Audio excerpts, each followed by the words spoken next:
युवा सेवा एवं खेल विभाग द्वारा राज्य अतिथि गृह पीटरहॉफ में बैठक का आयोजन किया गया, जिसमें प्रदेश के सभी खेल संघों के अधिकारियों व पदाधिकारियों ने हिस्सा लिया।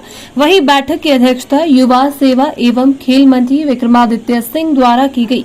बैठक में खेलों को बढ़ावा देने पर विचार विमर्श किया गया। साथ ही बैठक में मुख्य रूप से ग्रामीण क्षेत्रों में खेलों को बढ़ावा देने के लिए ग्रामीण ओलंपियाड आयोजित करवाने के लिए रूपरेखा तैयार की गई। वहीं बैठक के बाद युवा सेवा एवं खेल मंत्री विक्रमादित्य द्वारा प्रेस वार्ता को संबोधित किया गया, जहां उन्होंने जानकारी देते हुए बताया कि विभाग द्वारा सितंबर महीने में ग्रामीण ओलंपियाड करवाने का प्रयास किया जाएगा, जिसमें प्रदेश भर से 40,000 पुरुष व महिलाएं खिलाड़ी भाग लेगी।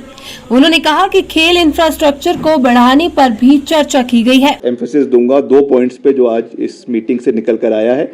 एक तो जो हमारा रूरल ओलंपियाड हम प्रदेश के अंदर करने जा रहे हैं, क्योंकि पहले तो मैंने सिर्फ एक स्पोर्ट्स मिनिस्टर के रूप में ही वो बात करी थी।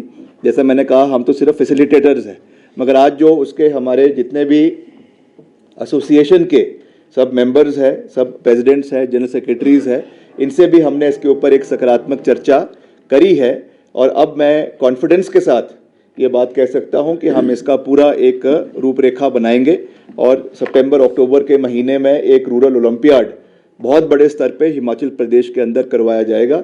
इसको पूरे प्रोफेशनल तरीके से प्रदेश के अंदर हम उसको इम्प्लीमेंट जो है वो करेंगे। और एक एनुअल कैलेंडर की भी बात निकल कर आई है कि एक स्पोर्टिंग कैलेंडर हर साल जो है वो बनाया जाएगा।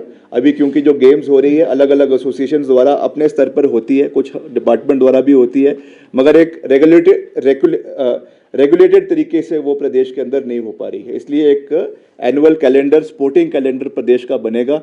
सब जितने भी उसमें स्टेक होल्डर्स है, एसोसिएशंस है, वो अपने उसमें वो लेकर आएंगे कि ये हमारा एनुअल ये हमारा जो है प्रोग्राम है, और उसके मुताबिक उसको डिस्ट्रिक्ट वाइज, एरिया वाइज बांट कर अलग अलग गेम्स प्रदेश के अंदर करवाई जाएगी।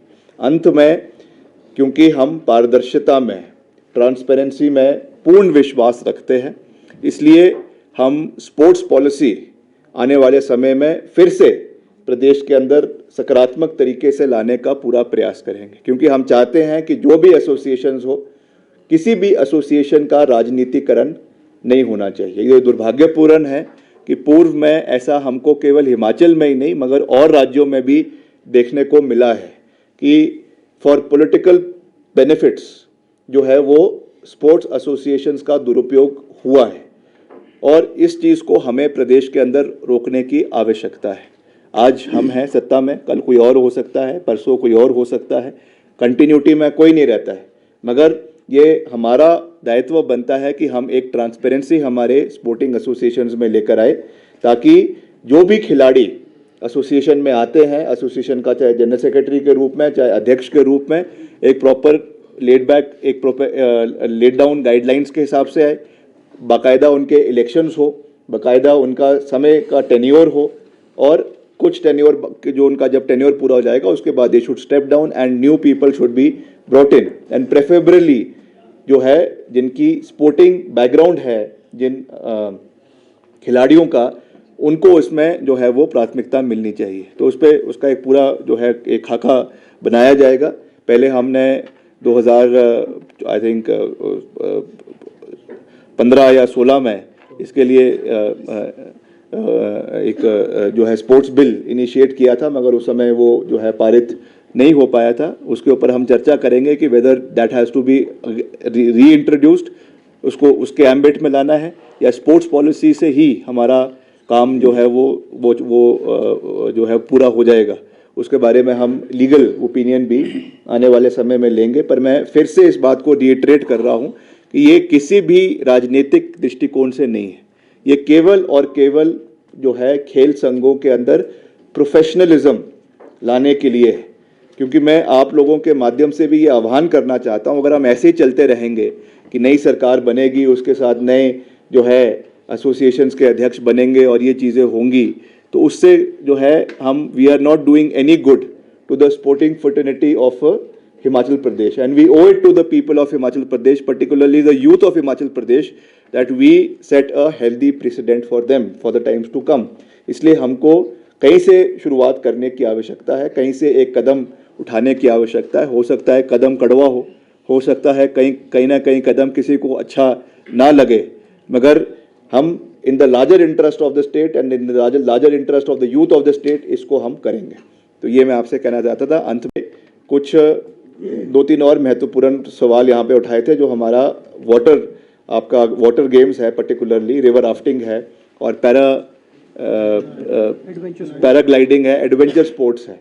इसके लिए कोई भी रेगुलेटरी बॉडी आज हिमाचल के अंदर नहीं है। आप देख रहे हैं, आए दिन देखते हैं अखबारों में, कभी कोई दुर्घटना हो जाती है, कई पर्यटक की बीड बिलिंग में मृत्यु हो गई, आपके कांगड़ा के अंदर मृत्यु हो गई, कहीं रिवर राफ्टिंग में कोई हादसा हो गया।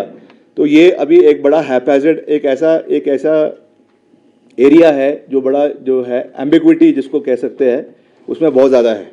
क्योंकि टूरिज़्म डिपार्टमेंट कहता है ये हमारा है, स्पोर्ट्स डिपार्टमेंट कहता है ये हमारा है, और कोई डिपार्टमेंट अर्बन डेवलपमेंट का कोई हिस्सा होगा तो वो बोलेगा ये हमारा है। इसलिए इसके लिए हमको एक कमेटी बनाकर रूल्स एंड रेगुलेशंस इसकी होनी बहुत आवश्यक है। क्योंकि हमको ये देखना है हम किसी की लाइफ और डेथ के साथ जो है वो खेल रहे हैं। इस तरीके का कोई बाहर से कोई आया है और उसका फिर जब कोई एक्सीडेंट होता है, कोई कहीं पे राफ्टिंग से कोई किसी की डेथ हो गई या पैराग्लाइडिंग से किसी की डेथ हो गई है, फिर नी जर्क रिएक्शन क्या है, नी जर्क एकदम से फिर जो है एसडीएम और आपका डीसी एक्शन ले लेगा कि उसको बंद कर दो। ये नहीं देखेंगे कितना उस व्यक्ति ने कितना पैसा लगाकर, किसी ने लोन लिया हुआ है, किसी ने कोई उसमें 10 लाख का, 15 लाख का, 20 लाख का, किसी ने कोई ऐसे इकट्ठे पैसा करके वो इन्वेस्टमेंट करी हुई है और हम उसको रातों रात बंद कर देंगे, उस बेचारे का तो बिजनेस खत्म हो जाएगा। गलती उसकी नहीं है, गलती हमारी है कि हमारे पास कोई रेगुलेटरी अथॉरिटी प्रदेश के अंदर नहीं है। तो ये भी एक बहुत महत्वपूर्ण इशू है। माननीय 2-3 हमारे एसोसिएशन के लोगों ने इसको उठाया है, इसको भी हम उठाएंगे, देखेंगे ये हमारे एम्बिट में आता है या और से जो इसमें और स्टेक होल्डर्स है, टूरिज्म डिपार्टमेंट है, उनसे भी बात करेंगे